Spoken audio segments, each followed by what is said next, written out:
the above, right? It's exploiting all areas from the data center to the enterprise desktop to the mobile workforce to facilities. We have to look at all those areas. Certainly within the EPA, we've been virtualizing our infrastructure, certainly at the National Computer Center, since 2005, both on compute and storage.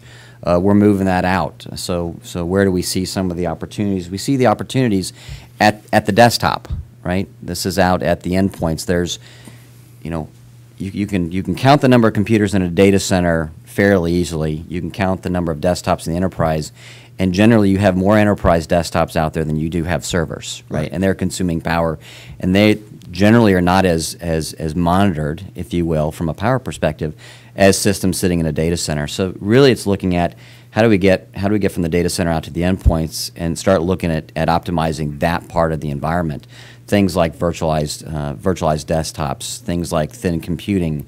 How many people have conference rooms where they have a full PC sitting in there that may be on all the time when you could really deploy a thin client technology in there and the end user really see no difference. Right. Those are the types of areas where we see a lot of opportunity.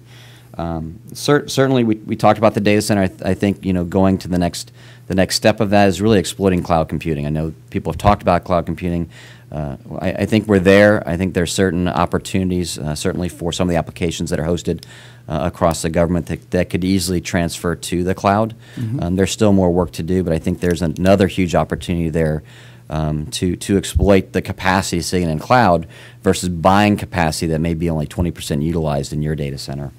And then the last thing is really the mobile workforce, and I know you've got another segment on that, but again, it's about green. It's about green IT. It's about IT used to enable the green environment, and this is really where we see a lot of opportunity, and that's enabling the mobile workforce, putting the technologies out there, and reducing our impact on the environment, and it's a huge opportunity for us. Yeah, terrific. Some great stories there, great progress.